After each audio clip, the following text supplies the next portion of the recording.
Hello guys, welcome welcome welcome. Hope you are doing well. आप सभी लोग अच्छे होंगे।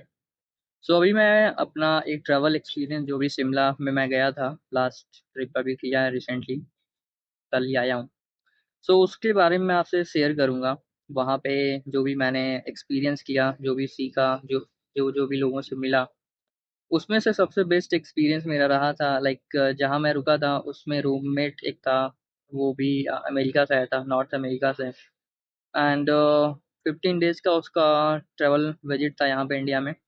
माउंटेन्स में कुछ जगह थे लाइक धर्मशाला हो गया, शिमला हो गया, मनाली हो गया, और ऐसे कुछ जगह उसको ट्रैकिंग करना था।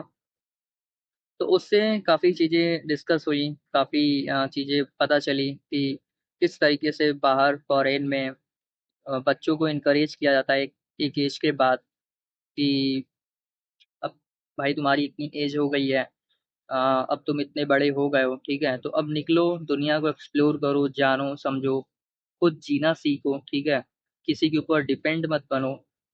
एंड ये सब चीज़ें मतलब इनकरेज किया जाता है वहाँ पे।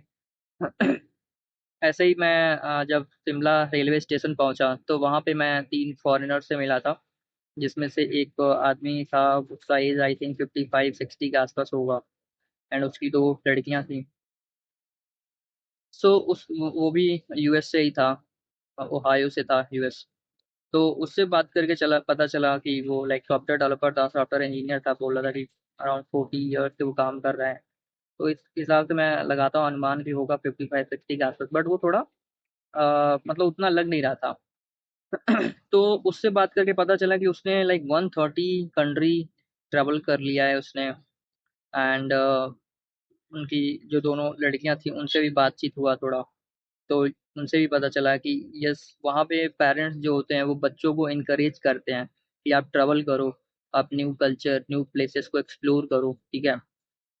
उससे क्या होता है कि उससे हम प्रैक्टिकल लाइफ में काफ़ी कुछ हम सीखते हैं। एंड वो जो चीज़ें हम सीखते हैं, जिस तरीके से हम रियल लाइफ में किस तरीके से हमको नेविगेट करना है, वो आप किसी टेक्स्ट में नहीं सीख सकते हैं, किसी क्लासरूम में नहीं सीख सकते हैं, ठीक है। तो वो एक जो रियल एक्सपीरियंस है वो आपको ट्रैवल करके ही आएगा, जब आप बाहर निकलते हो, सोलो ट्रैवल करते हो, नई नई जगह, नई कल्चर, नई लोगों को एक्सप्लोर करते हो, वहाँ का ट्रांसपोर्टेशन सिस्टम, वहाँ का स्टे, वहाँ का खाना क्या है, फूड क्या है, ठीक है। आप अपने मेंटल हेल्थ, फिजिकल हेल्थ पे ध्यान देते हो। आपको रियल लाइफ में सरवाइव कैसे करना है वो आप सीखते हो, इंडिपेंडेंट होना सीखते हो। तो ये सारी चीज़ें आती हैं जब आपको इनकरेज किया जाता है कि भाई you need to be independent, you need to live independently. But हमारे यहाँ क्या है, इंडिया में हर कोई एक दूसरे को डिपेंड बनाना चाहता है, परिवार में भी, समाज में भी, धर्म में भी, एजुकेशन सिस्टम में भी। हमें हर जगह यही शिक्षा दिया जाता है कि भाई तुम बस मतलब हर कोई एक दूसरे को बांधना चाहता है। एक सिस्टम ही ऐसा बना दिया गया है कि फैमिली में भी लोग इनकरेज नहीं करते हैं बच्चों को कि तुम्हारा, अब तुम इतने बड़े हो गए या फिर तुम्हारा एक सर्टेन एज हो गया है, तुम निकलो, दुनिया घूमो, देखो, एक्सप्लोर करो, लोगों से मिलो, ठीक है, नई स्किल सीखो। लोग यहाँ पे एक दूसरे को बस इमोशनली बाउंड करके रखते हैं, एक मोह में बांध के रखते हैं। चाहे वो मम्मी पापा हो गए, बच्चों के लिए का बच्चों के ऊपर वो डिपेंडेंट हो गए, बच गए मोह में, ठीक है, बच्चे को बांध रहे हैं।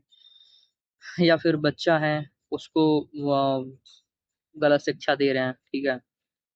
एक मतलब एक थोड़ा लिमिट हो गया उसका एज का, या बड़ा हो गया थोड़ा, तो उसको इनकरेज नहीं कर रहे हैं कि यार अब तुम अपना लाइफ जियो, नई चीजें एक्सप्लोर करो, ठीक है। तो इससे मतलब लर्निंग नहीं होती है, उसके अंदर कॉन्फिडेंस कभी नहीं आता है, ठीक है। रियल लाइफ में किस तरीके से नेविगेट करना उसको पता नहीं चल पाता है। यहाँ पे लोग 30 साल 40 साल के हो जाते हैं, एक स्टेट से दूसरे स्टेट में एक्सप्लोर नहीं किए हैं कभी, एक शहर से दूसरे शहर में नहीं गए हैं, बस अपना एक ही जगह पे रह गए हैं, और छोटी छोटी चीज़ों में फंस के रह गए हैं। ये समाज, ये रिश्तेदारी, कभी किसी के यहाँ शादी पड़ रहा है तो फिर उसके यहाँ मुंडन है, तो कभी कुछ है तो कभी कुछ है, इन सब जगह पे जाना वो बहुत कंपल्सरी समझते हैं। सो ये सब चीज़ें हैं गाइस, जो हमें देखना होगा और इसे चेंज करना होगा इंडियन सोसाइटी में। ताकि हम लाइफ को और बेटर बना सकें एंड और समृद्ध बना सकें। ठीक है। सो इस पे आपके क्या पर्सपेक्टिव हैं, आप शेयर करो कमेंट में। Okay, subscribe this channel. ऐसे और भी पर्सपेक्टिव और भी नई चीज़ें मैं लाता रहूँगा इस पे।